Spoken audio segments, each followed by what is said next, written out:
Hi, my name is Sunny, and I'm a member of the Loreseekers community, and I am here to tell you about the top 5 things that I would change about the Trading Post UI. Now, why 5 things, you might ask? Well, Amazon is busy. AWS went down the other day and the lights on my house wouldn't work. People's Roombas stopped cleaning their floors. I mean, these are big deals. The Trading Post UI is probably pretty low on the big picture of things that Amazon wants to get right about New World right now. And I get that, right? Like, there's a lot of mechanics that are more important. But, you know, if they're kicking around and they got nothing going on a Friday, something like that, then maybe you take a look at this, all right? So this is kind of what I do. This is my favorite part of the game, and these are just the things that I have kicking around in my brain upstairs. So Amazon, if you're listening, 5 things. Just 5. Okay. So let's go into the Trading Post. All right, we are going to start with searching. Now, admittedly, this is not kind of something that I'm terribly concerned about because it's more for people that are not, using the market to flip things, but it is extremely important for people that are playing the game that want to find a piece of gear.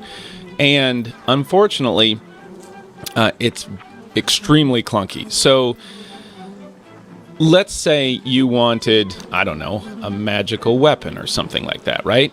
The game functions off some basic concepts of dexterity, constitution, strength, everything like that. But you can't look and filter these things by those. What you have to do is filter it by perks, which is this thing up here. And guess what you get? You get an absolute laundry list of potential combinations of different things. Like, look at this one, saltwater. 15% line strength in salt water. Now, why would I possibly care on a magical weapon about this? I don't know. Maybe it does help your fishing when you have that weapon just like equipped. Probably does. But again, like, how much better would it be if I was looking for a magical weapon and I could look for intelligence, right? Like, that's really what I want with something like that. Now, I could be wrong on this, but it seems to me that this is a bit much, right? Like, how many do you think are in here? Is this 100? It looks like 100. 100 is too many things. Even in the big picture of things to filter, like 100 is too many. Make more filters, right? Even if you're going to do it this way, make better filters to be able to go down. So that is definitely one of them. The other thing is that it doesn't seem to categorize between like the kind of things that would be useful on certain types of things. Like I said with the fishing line, for example, luck is big on harvesting tools, right? You've got all these luck things here. They've just included everything for every possible weapon or gear or tool or anything like that. You can go over to tools, instantly gathering tools. Your only filter here, like, you've added a filter for gathering tools. There's no other kinds of tools. And then you have these, right? And so I have a logging axe. Well, searching for a perk on a logging axe is good, right? I want luck on this. Now, it happens that luck is at the top only because it's alphabetically adored harvesting luck, right? Adored logging luck. So I can't just look for luck even. I've got to know that it's adored luck, right? Not great, in my opinion. I would definitely change that. We're going to move on. Now we're starting to get into my wheelhouse a little bit here, which is, the buying and selling of things like that. And the filters that I have available to me. Here I have name, right? It's going to go through name. And then here I have owned, right? And I can filter high or low on owned. But let's say fine sandpaper. Okay, I want to sell a bunch of fine sandpaper. Okay. So I'm going to place the sell order. I get that I could immediately fill it over here and place the sell order. Now, this is something that bothers me greatly. There's a couple different things on here. And again, this is fix number 2. First, the defaults. Can I please get some defaults so that when the listing price comes up, it always defaults to the lowest possible listing price. I would actually like it to default to the lowest possible listing price -1 or minus a percentage or something. That would be really cool. That seems like asking a lot, but this one is not asking a lot. The quantity. It always defaults to 1. Always. And I have to always go over and tell it to sell all of them. Why would I want to sell only one of a stack of something that I have? There is almost no circumstance where I have more than one of these things and I say, I want to sell one, right? Like, I get that it could happen, but that's the purpose of defaults. Let me tell you what I want to do most of the time, right? So let's push that, or at least let me default it to the max, because that's what I do 99.9% of the time. The other thing is the default that goes to the longest number of days.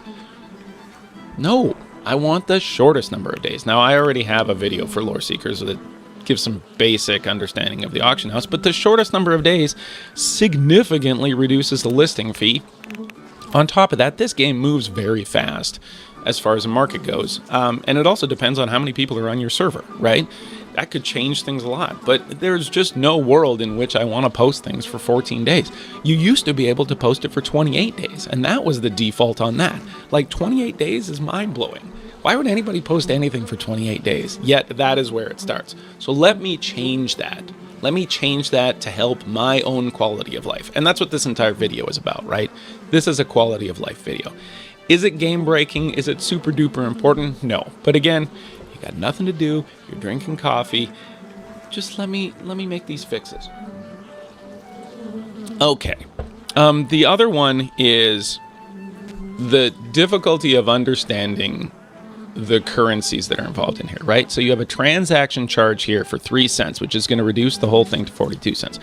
But then you also have a listing fee over here, right? So this is placing sell orders. So you've got multiple things going on here, but nowhere does it actually give you any sort of like total calculus, right? Like, you can make this easier. Now, there's a lot of different ways to skin this cat, but I just think that it is confusing to people to know what they're actually getting out of this thing. And on top of that, is there any taxes that are involved in here? On the sell side, I get that we just made a bunch of changes to this, and it does depend on where you're buying or where you're selling, things like that. But this can be cleaned up. You can have like a total like bill, your invoice or whatnot. You might even tell them what's not returnable, right? So like if you have a buy, and let's say I want to do a buy order for some life modes, right? Place buy order. Okay. Again, defaulting to 1, that's probably okay for the buy order side, right? Defaulting to 14 days, not so okay, right? I'm always going to want to change that. Now here, you've made an effort to do this, right? And look, there's like a little question mark here that says order price, territory standing discount. I'd like to know it. I mean, I can't sort of scroll down there. It doesn't let me. But I'd like to know more about that, right? Where is that coming from exactly? Company discount. 0, my company doesn't own this particular thing. But these are the kind of things that, this is good. This is what I want to see. You've got the listing fee. You've got the order price. Territory standing discount, taxes. Where are taxes involved in all this? Are those the taxes? How is it coming out? Taxes is a big deal because we keep reducing the amount of taxes based on our map. And so I think that it would be rewarding for people to see how exactly that's playing out for them. Again, these are just quality of life things. I would like to see a better explanation of this kind of stuff with the currencies. Okay, so that was number 3. So we did searching, we did defaults, and then we did the currency explanation, right? 4 is going to be a big one, and this is my orders. Okay, so I'm going to go over to my orders. Now, this is a mess, and I'm sorry to say it, but this needs an overhaul, right? So I'm going to show 2 examples here. Actually, it's going to be silver ore and it's going to be life mode. You have completed and expired. So I'm at my sell orders. So these are the things that I put up for sell orders, and they are either completed or expired. Now, why we have to bundle these 2 things together, I do not know. I don't like it. And here's why. Because this silver ore here, look at these categories that we have. We have quantity and we have sold. Now, I think a normal human being would say, oh, I had 119 and I sold 119, right? Yay, Sunny wins. Everybody's happy. Not so fast, my friend. I need my Lee Corso marker. Not so fast, my friend. That actually means that I sold none of them, which is so counterintuitive. It just blows my little mind. What you do see down here is that with life modes, I put 35 up, and the quantity is now 0, which means that I sold 35 of those. This is unnecessarily confusing, right? But furthermore, it gets like even weirder because I can't actually tell when any of these things happened. When I pop into the auction house for the first time, it's sort of it categorizes them in the order in which these things sold or expired, right? But I don't actually know when any of that stuff happened. I don't know if it was today. I don't know if it was 5 days ago. I don't know how long this thing actually stays on this list, right? Like, there is stuff that happened that I don't know when it happened. I have no idea when it happened, right? And so that's not great. Furthermore, if I click it by name, okay, so now I'm in Weirdwood, right? Well, now I've got multiple things for Weirdwood going on that have all completed and expired. But I'm not really sure how to even get back to where I was at the very beginning. Oops, I'm going to be kicked, which is not ideal because we've made a brief change to kick people from the auction house again. Go back to letting people use the auction house without kicking them. See, now I'm in this Weirdwood here by name, but I don't know how to get back. Is it sold? It's not sold, right? It's not quantity. I don't know. You know, when did it happen? I don't know. Maybe somebody smarter than me knows the answer to that. But what I really want to know is when these things happened, right? Because that is very important for a person who's using the auction house. I want to know when I sold the stuff. I would love it if you just completely separated the completed and the expired, because I sure would like to know if something expired versus something completed. Now, I can kind of tell that by filtering through the quantity, and if I go to the zeros, then I know that I actually sold those things as opposed to them expiring. But then I'm in this weird place again where this could be like a week's worth of stuff, or it could be a day's worth of stuff. I don't actually know, when that stuff happens. So this is just, it's too clunky to use, right, effectively. Quality of life. Make life easier for me. Okay, and then the last one is this. And this is kind of a big picture Loreseekers concept, right?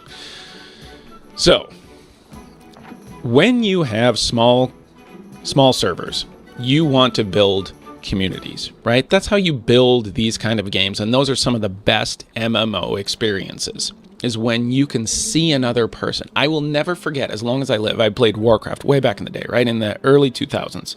When it first came out. And there was a guy on the server, and his name was Met Fighter. And I don't know if he just didn't like the Mets, or if he liked the Metropolitan, hated that. I don't know. He fought Mets.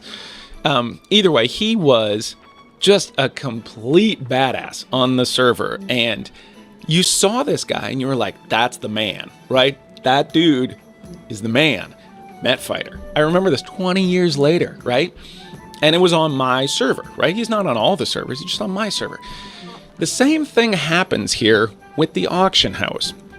You find certain people that are moving certain products. If you narrow yourself down and you like to sell tools, or you like to sell moats, or you like to sell shields or something like that, there's probably gonna be a guy or a girl out there that is working that particular area, and you will get to know those names. We can't see the names of anybody that's buying or selling things. I'm going to tell you a story here real quick. Sunny's fireside story. So I had a goal. I don't know. I was playing Warcraft like a year ago with some of the guys Champ and Cash and Jibs and guys like that. And I was like, you know what? I want to make $1 million. I want to make $1 million gold. And I want to do it in like a couple weeks. And so I went ahead and started this process, right? And I was selling inscriptions. Stark helped me out a little bit with what inscriptions even were, but I found like this great little market for inscriptions. And so I was getting the stuff, and I built up the stuff, and then I'd churn my product out and I'd sell it. And what I found was there was another guy doing the same thing that I was doing. And so he would post his stuff, and then I would post my stuff and undercut him, and then he would post stuff and undercut him, and then somebody would buy. And you were doing this whole thing over and over and over. And sometimes it was like extremely fast, like almost to the second. You know, I'd come home and I'd be all excited, and I would just do all this stuff. And this other guy was there doing this thing. And I got close. I got like 700,000 gold, right? But it was just killing me. I knew exactly who this dude was, and he knew exactly who I was. And sometimes I'd even physically see him at the auction house doing the thing, right? So I go to him and I send him a personal message. I was like, hey, look, here's the deal. I got a goal. I want to hit this goal, but you and me, we are killing each other doing this thing. So what I'm going to do is I'm going to do a non-compete with you, okay? I'm going to leave the marketplace for a week. What you're going to do is you're going to buy all my inventory that I have right now at this price, right? It was a good deal for him. He got it at a lower cost than what he's flipping it at. It was a great deal for me because it was at a higher cost than what I had purchased all the raw materials for. And it got me over the hump, right? It got me to my $1 million gold. And I never came back. Now, he didn't know I was never going to come back. But nonetheless, because I knew who I was working against, I was able to do this crazy role-playing meta thing of this non-compete in a World of Warcraft server, right? That is beautiful. And that is the kind of thing that when you have a 2,000 person server, or until server merges like 200 people, right? You see these people out there. We are already seeing people out there that are particularly good fighters for other factions. You know, we know who they are. We're talking to them. We're cool with some of them. Some of them, not so cool with. But it doesn't matter. That's how you build communities, and that's what MMORPGs are all about. So let me, Sonny, the auction house guy, build that as well. Don't just leave it for the combat people. Let me know who I'm working with here. And I'll reach out to them and I will talk to them. And who knows, maybe I'll get together and we'll corner the market on something weird like orange juice, right? This is fun. Let me have that tool. Let me see who I'm working with or against to let me build a community. And at the end of the day, that's what MMORPGs are all about. So that is my top 5. Things that I would fix with the trading post UI. And I get it. You got other things to do. People's Roombas are not working. So you might want to get on that first. The lights on my house, I would like it if I was able to turn them on and off as well. So priorities. But if you're kicking around on a Friday, you got nothing better to do, then take a look at this video and see if you can help me out, all right? Have a great day.